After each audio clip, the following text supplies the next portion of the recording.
Margaret Thornton woke up at 3 a.m. She couldn't sleep anymore. The tiredness was getting worse every day. She walked downstairs to the kitchen and made her usual oatmeal. She left it on the counter while she went to get her pills. When she came back, she didn't see the shadow hiding behind the pantry door. Margaret took her first bite. Her throat burned like fire. She couldn't breathe. The spoon fell from her hand. Behind the door, her daughter-in-law Cassandra watched and smiled. Margaret died in 2 minutes, foam bubbling from her mouth. This was September 2002 in Willow Creek, Oregon. It was Cassandra's first murder, but it wouldn't be her last. 5 years earlier, Cassandra was nobody. She lived in a tiny apartment in Portland. She worked 3 jobs and barely paid rent. She watched rich kids at college. They had everything. She had nothing. Then she met Daniel Thornton at a party. Daniel was soft-spoken, kind, and rich. His family owned half the buildings in Willow Creek. His father was a famous lawyer. His mother, Margaret, was respected by everyone. Cassandra studied Daniel. She learned what he liked and became that person. 6 months later, they got married. The wedding was perfect. 300 guests, a designer dress, and a champagne fountain. Cassandra thought she'd finally made it. She was wrong. Margaret Thornton saw through Cassandra immediately. "There's something wrong with that girl," Margaret told her husband Edward. "The way she looks at our things, like she's calculating their worth."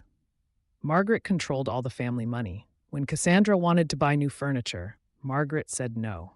When Cassandra wanted expensive clothes, Margaret lectured her about responsibility. "You didn't grow up with money, dear," Margaret said once. "You don't understand how to keep it."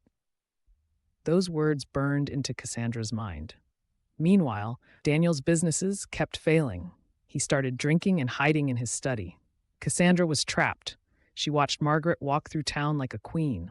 Everyone loved her. Everyone respected her. Margaret had everything Cassandra wanted, and Cassandra decided to take it. Late at night, Cassandra searched on her computer.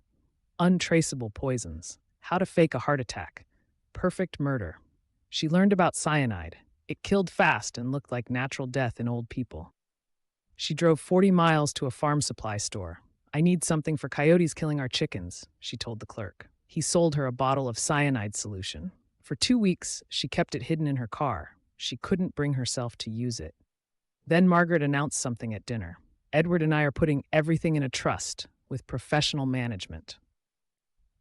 Translation: Cassandra would never get the money. That night, Cassandra got the bottle from her car. The decision was made. Cassandra couldn't just poison Margaret all at once. That would be too suspicious. Instead, she added tiny amounts to Margaret's food every few days. Just a little. Margaret started feeling sick. She was tired all the time, with headaches and nausea. She saw doctors, but they found nothing wrong. "Probably stress," the doctors said. Meanwhile, Cassandra played the perfect daughter-in-law. She brought tea, asked about Margaret's health, and looked concerned. "You're so kind to me," Margaret said once. "I'm sorry I've been difficult." For 1 second, Cassandra almost stopped. Then Margaret added, "But you still don't understand what it means to be a Thornton." That sealed her fate. September 15th, 2002. Cassandra made Margaret's morning oatmeal. This time, she added a full gram of cyanide, enough to kill an elephant. She stirred it in and set the bowl on the counter. "I'm going to the bathroom," she announced. But she didn't go to the bathroom. She hid behind the pantry door, watching and waiting. Margaret came downstairs. She sat at the table and took her first bite. Her eyes went wide. She clutched her throat. She fell to the floor, her body shaking. Cassandra counted to 90 and made sure she was dead. Then she came out screaming.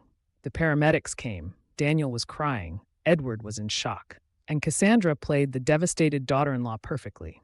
No autopsy was done. Margaret was 57 and had been sick for weeks. The death certificate said heart attack. Cassandra had gotten away with murder. And it felt good. After Margaret died, her husband Edward fell apart. The sharp, confident lawyer became confused and forgetful. Cassandra took care of him. She brought his meals and listened to his stories. She learned everything about the family money. "You're so strong," Edward told her, "just like Margaret." Then one day, Edward made an announcement. "I'm splitting everything between Daniel and Marcus." Marcus was the other son. He lived in Boston and barely visited. Cassandra had been here, caring for Edward and earning this money. It wasn't fair. She made her decision. This time, Cassandra was more patient. Over 8 months, she gave Edward tiny doses of cyanide. His hands started shaking. He forgot conversations. He couldn't remember where he put things. Doctors diagnosed dementia. It's progressing quickly, they said. On a Friday night, when Daniel was out of town, Cassandra made Edward's favorite dinner, pot roast with potatoes. She added a lethal dose of cyanide to his portion. She sat across from him and made pleasant conversation, watching him eat every bite. When the convulsions started, she waited and let him suffer. Then she called 911. I think it's a stroke. Once again, no autopsy. Edward had been deteriorating for months. Cassandra inherited millions, but she wasn't done killing. With the parents dead, Daniel should have been happy. He wasn't. He drank more, made stupid business decisions, and burned through money. Worse, he started getting suspicious. One night, Cassandra heard him on the phone with his brother Marcus. Both our parents died suddenly, and Cassandra was there both times. Mom was perfectly healthy. Dad went downhill so fast. He paused and listened. And yesterday, Cassandra asked about my life insurance policy. $2 million. Why would she ask that? Cassandra's blood went cold. Daniel was figuring it out. He had to die. Saturday morning. Cassandra made Daniel's favorite breakfast, blueberry pancakes with maple syrup. The cyanide went into the syrup bottle. Daniel sat down, hungover from the night before. You know, Cass, he said, despite everything, my failures, my drinking, you stuck by me. I don't deserve you. You deserve everything, Cassandra said quietly. She meant it as goodbye. He poured syrup and took a big bite. 3 more bites. Then the convulsions started. This time, Cassandra didn't call 911 right away. She sat and watched, making sure he was completely dead. Then she knocked over his coffee, scattered papers, and screamed. But this time, someone suspected. Daniel's uncle Richard showed up at the hospital. Richard was a retired prosecutor, sharp and suspicious. Where were you when Daniel died? Right there with him. We were having breakfast. 3 deaths in your family, 8 years. You were present for all 3. I was family for all 3, Cassandra said, crying. I'm requesting an autopsy. Those words terrified her. 3 days later, the medical examiner called Richard. Cyanide poisoning, 7 times the lethal dose. This was murder. Richard contacted Detective Morrison. I think she killed all 3. We need to exhume the bodies. 2 weeks later, they dug up Margaret and Edward. Both bodies showed traces of cyanide. Morrison got a warrant and searched the Thornton house. Under Cassandra's closet floorboards, they found a locked box. Inside were 3 empty bottles of cyanide solution, with her fingerprints all over them. They also found her credit card records showing 6 different purchases from farm supply stores across Oregon and Washington. Enough cyanide to kill a dozen people. They arrested Cassandra Thornton for murder. In the interrogation room, Cassandra wore a black dress and looked devastated. Detective Morrison slid the photos across the table, the bottles, the credit cards. You purchased enough cyanide to kill 12 people. Cassandra's mask cracked. You don't understand, she said. Margaret treated me like I was nothing. She had everything. Respect, money, power, and she wanted to keep me out. So you killed her. I freed myself from her. What about Edward? Edward was going to give everything to Marcus. Marcus didn't even visit. That wasn't fair. And Daniel was weak. He was drinking away our future, making stupid investments. He was ruining everything I built. Morrison couldn't believe it. She was confessing. I came from nothing. Cassandra continued. I finally had security, respect. I was somebody in this town. Then Morrison asked the crucial question. What about Uncle Richard? Cassandra's eyes went dark. Richard was a problem. After Daniel's death, Richard had visited Cassandra. He wanted to search through Edward's old files and look for evidence. Cassandra offered him coffee. She'd prepared it hours before, knowing he would come. Richard took 2 sips. Then he looked at her with understanding. You poisoned this. You should have left it alone, Cassandra said calmly.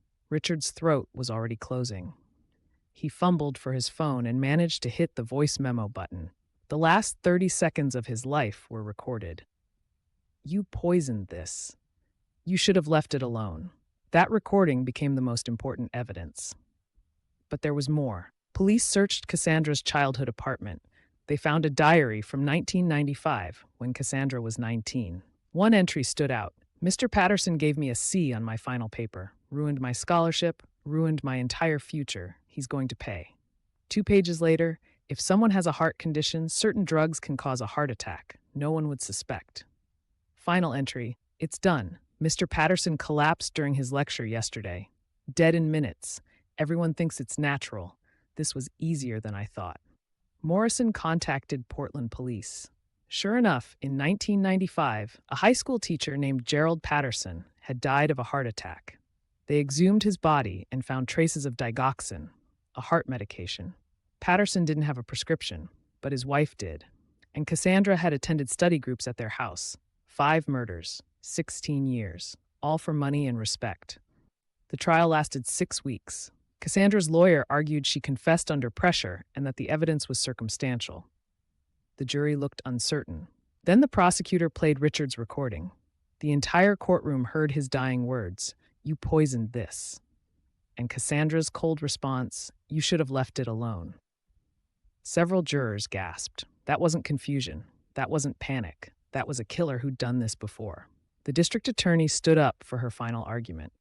"Ladies and gentlemen, you should have left it alone, not what's happening, not let me get help." She told a dying man he should have left it alone because he was investigating her, getting too close to the truth. Gerald Patterson ruined her scholarship. She killed him. Margaret Thornton controlled the money. She killed her. Edward changed his will. She killed him. Daniel got suspicious. She killed him. Richard investigated. She killed him. 5 people, dead, because they stood between Cassandra Moore and the life she wanted. The jury took 7 hours, guilty on all 5 counts. The judge looked at Cassandra for a long moment. "Mrs. Thornton, I've been a judge for 23 years. I have never seen someone with such complete lack of empathy. You killed 5 people, including your own husband, for money and status. You are a danger to everyone around you, everyone who trusts you, everyone who stands in your way." The courtroom was completely silent. "I'm sentencing you to 5 consecutive life terms with no possibility of parole. You will die in prison." Cassandra showed no emotion. She simply nodded, as if the judge had confirmed something she already knew. In a maximum security prison in Oregon, Cassandra Thornton sits alone in her cell. She's 58 years old now, with gray hair and dull eyes. No visitors, no letters, no family left. Sometimes she thinks about that September morning, hiding behind the pantry door, watching Margaret die on the kitchen floor. The power she felt, the freedom. Was it worth it? 5 lives, 16 years of planning, all for a few years of pretending to be someone she wasn't. The question doesn't bother her as much as it should. Even now, sitting in this cell, part of Cassandra still believes she deserved everything she took, and that the only real crime was getting caught. That's what makes her the most dangerous kind of killer, one who thinks murder was justified, one who, given another chance, would do it all again.